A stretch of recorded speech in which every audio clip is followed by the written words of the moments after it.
अपने मिशन में कामयाब होने के लिए आपको अपने लक्ष्य के प्रति एकचित्त निष्ठावान होना पड़ेगा। ये कहा है डॉक्टर APJ अब्दुल कलाम साहब ने। हेलो माय डियर फ्रेंड्स, मैं हूं डॉक्टर गंगा प्रकाश वैश्विक और आज के इस सेशन में लेकर आया हूं UGC अर्थात यूनिवर्सिटी ग्रांट कमीशन से जुड़े हुए कुछ most important exam based question answer. यदि आप टीचिंग से संबंधित परीक्षाओं में संलग्न हैं तो ये सत्र आपके लिए अति महत्वपूर्ण होगा, इसलिए आप पूरी वीडियो को बिना स्किप किए अंत तक जानने समझने की कोशिश करेंगे। पिछले वीडियो के अंत में मैंने आपसे एक क्वेश्चन पूछा था जिसका कई लोगों ने सही जवाब कमेंट में दिया था। Question number 51। इसमें पूछा गया था कोठारी आयोग के संबंध में कौन सा कथन सत्य नहीं है। कोठारी आयोग यानी राष्ट्रीय शिक्षा आयोग, तो इसके संबंध में कौन सा स्टेटमेंट या कहें कथन सत्य नहीं है, ये पूछा गया था।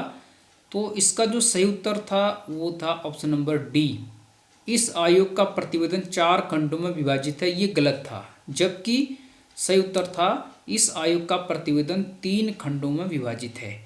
तो कोठरी आयोग का जो प्रतिवेदन यानी रिपोर्ट, वो 3 खंडों में विभक्त था। बाकी ऊपर के ABC सही थे, अर्थात कोठरी आयोग ने शिक्षा को उत्पादन से जोड़ने पर बल दिया था। उसने प्राथमिक शिक्षा की पाठ्यचर्या पूरे देश के लिए समान होनी चाहिए ऐसा सुझाव दिया था और शिक्षा को राष्ट्र के विकास का मूल आधार माना था। तो ABC सही थे, जबकि ऑप्शन डी होगा इस आयोग का प्रतिवेदन 3 खंडों में विभाजित है। अब बढ़ते हैं आज के प्रश्न की तरफ जो कि जुड़े हैं विश्वविद्यालय अनुदान आयोग से। काफ़ी इंपॉर्टेंट ये क्वेश्चन है और आपके सिलेबस से जुड़े हुए हैं। क्वेश्चन नंबर 52 है विश्वविद्यालय अनुदान आयोग भारत सरकार का एक फिर ब्लैंक है संस्था है। तो किस प्रकार की संस्था है विश्वविद्यालय अनुदान आयोग? ऑप्शन है स्वायत्त, अर्धस्वायत्त, संवैधानिक या उपर्युक्त सभी। इसका सही उत्तर होगा ऑप्शन नंबर ए स्वायत्त अर्थात ऑटोनोमस। तो यूनिवर्सिटी ग्रांट कमीशन भारत सरकार का एक स्वायत्त संस्था है या कहें स्वायत्त अंग है। तो यहाँ पर मैंने इसे लिख भी दिया है, नीचे हाईलाइट किया है। विश्वविद्यालय अनुदान आयोग संसद के एक्ट के तहत बनने वाली एक स्वायत्त संस्था है, ये आप ध्यान में रख लीजिए। तो भारत सरकार ने संसद में एक एक्ट पारित करके इसे एक स्वायत्त संस्था का दर्जा दिया था, अर्थात यह एक ऑटोनोमस बॉडी है या कहें सामुदायिक निकाय है। अब हम आगे बढ़ते हैं। क्वेश्चन नंबर 53 यहाँ पर पूछा गया है विश्वविद्यालय अनुदान आयोग के कार्यों के संदर्भ में निम्न में से कौन सा या से कथन सही है या है। यहाँ पर 4 ऑप्शन दिए गए हैं। पूछा गया है UGC के कार्यों के संदर्भ में कौन सा कथन सही है या है। पहला, यह विभिन्न उच्च शैक्षिक संस्थानों को वित्तीय सहायता प्रदान करता है, ये सत्य है। तो ये क्या करता है, जो हायर एजुकेशनल इंस्टीट्यूट हैं उनको वित्तीय सहायता प्रदान करता है, सत्य है। दूसरा, यह विश्वविद्यालय शिक्षा को प्रोन्नत तथा कार्यान्वित करता है, तो ये यूनिवर्सिटी एजुकेशन को प्रमोट करता है और उसे इम्प्लीमेंट करता है, तो ये भी सत्य है। तीसरा है, यह उच्च शिक्षण संस्थानों में सामंजस्य तथा शिक्षा के स्तर को बनाए रखने का कार्य करता है, ये भी सत्य है। तो UGC हायर एजुकेशनल इंस्टीट्यूशन में सामंजस्य बनाता है तथा शिक्षा के स्तर को बनाए रखने का कार्य करता है। इस प्रकार उपर्युक्त सभी अर्थात ऑप्शन नंबर डी सही उत्तर होगा। ABC ये तीनों UGC के कार्य हैं। अगले क्वेश्चन की तरफ बढ़ते हैं। क्वेश्चन नंबर 54 यहाँ पूछा गया है विश्वविद्यालय अनुदान आयोग के कार्यों के संदर्भ में कौन सा कथन सही नहीं है। यहाँ पर नहीं है, गलत को ढूंढना है। तो गलत को ढूंढिए, वीडियो पॉज करके आप पढ़िए, ये क्वेश्चन आपको आता है नहीं आता है। ऑप्शन नंबर ए है यह विश्वविद्यालय शिक्षा के लिए आवश्यक मानकों को लागू करने के लिए राज्य व केंद्र सरकार को परामर्श देता है, ये सत्य है। तो UGC क्या करता है, विश्वविद्यालय शिक्षा के लिए आवश्यक मानकों को लागू करने के लिए स्टेट और सेंटर गवर्नमेंट को परामर्श देता है। ठीक है।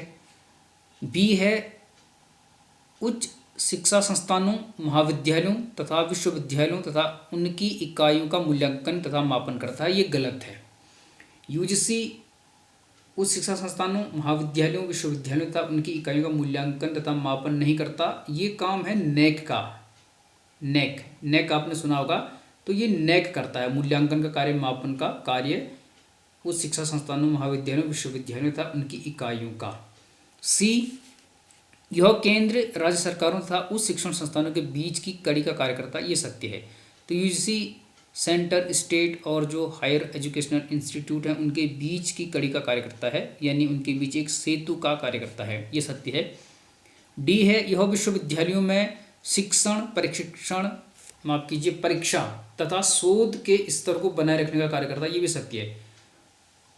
विश्वविद्यालय अनुदान आयोग टीचिंग, एग्जाम और रिसर्च के लेवल को बनाए रखने का कार्य करता है। ये सत्य है। तो यहाँ पर जो सही कथन नहीं है वो है ऑप्शन नंबर बी। और ये किसका काम है? नेक का। नेक क्या करता है? महाविद्यालयों को ग्रेडिंग करता है और उनका मूल्यांकन करता है, उनका मापन करता है। ए, सी और डी इस क्वेश्चन में सही है। अब है अगला क्वेश्चन, क्वेश्चन नंबर 55।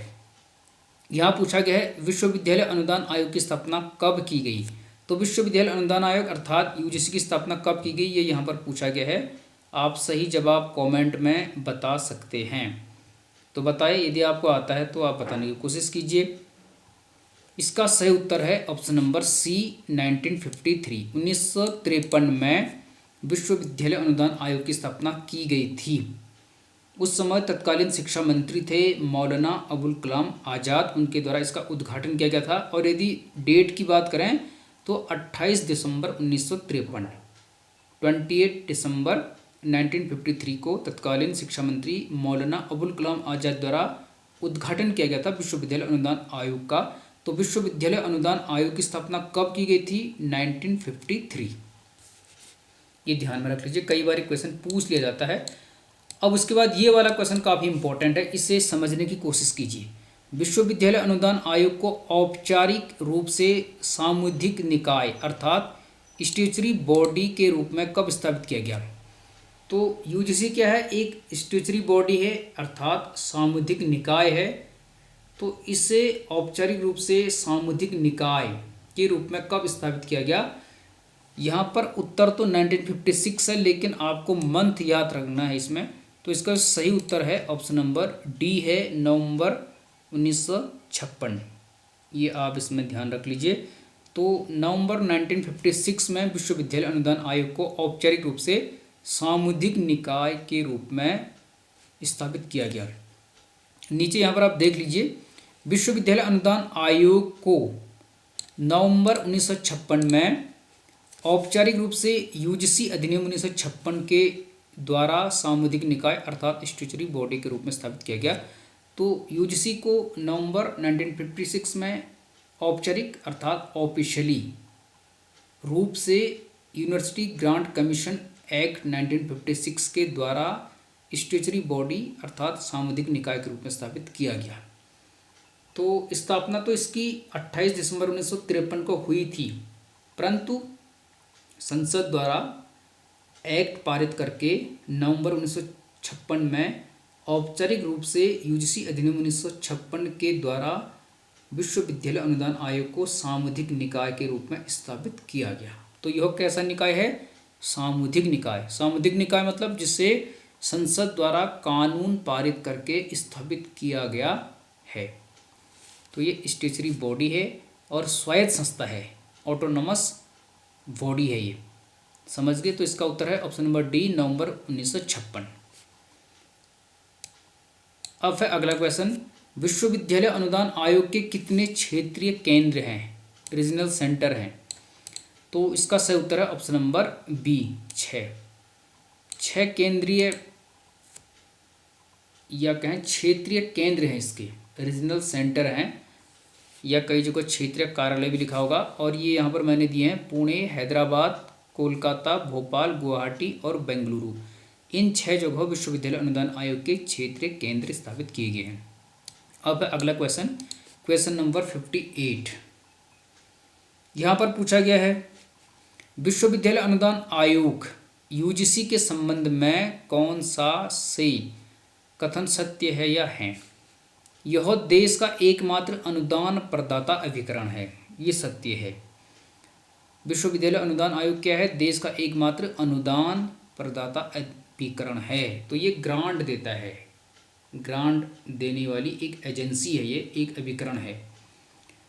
दूसरा इसमें है यह भारत में विश्वविद्यालयों को मान्यता प्रदान करता है, ये भी सत्य है। तो यूजीसी क्या करता है, भारत में विश्वविद्यालयों को मान्यता प्रदान करता है, चाहे वो प्राइवेट यूनिवर्सिटी हो, डीम्ड यूनिवर्सिटी हो या सरकारी विश्वविद्यालय हो।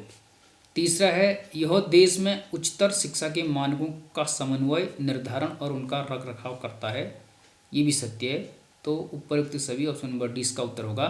तो यूजीसी क्या करता है, देश में उच्चतर शिक्षा के मानकों का समन्वय करता है, उनका निर्धारण करता है और उनका रख रखाव करता है, विश्वविद्यालयों को मान्यता प्रदान करता है और अनुदान प्रदाता अभिकरण है। तो ये काफ़ी इंपॉर्टेंट क्वेश्चन है और जो यूजीसी से जुड़े हुए थे, अर्थात विश्वविद्यालय अनुदान आयोग से जुड़े हुए हैं और काफ़ी इम्पोर्टेंट हैं। यदि वीडियो अच्छी लगी तो लाइक कर लीजिए, चैनल पर पहली बार विजिट कर रहे हैं तो चैनल को सब्सक्राइब कर लीजिएगा, ताकि प्रत्येक जो लेटेस्ट वीडियो हम अपलोड करते हैं उसका लेटेस्ट नोटिफिकेशन सबसे पहले आपको मिल पाएगा। मिलेंगे इसी प्रकार के इम्पोर्टेंट क्वेश्चन के साथ, तब तक बने रहेंगे आप लोग your selection sure YouTube channel और गंगा प्रकाश वैश्विक के साथ। All the best.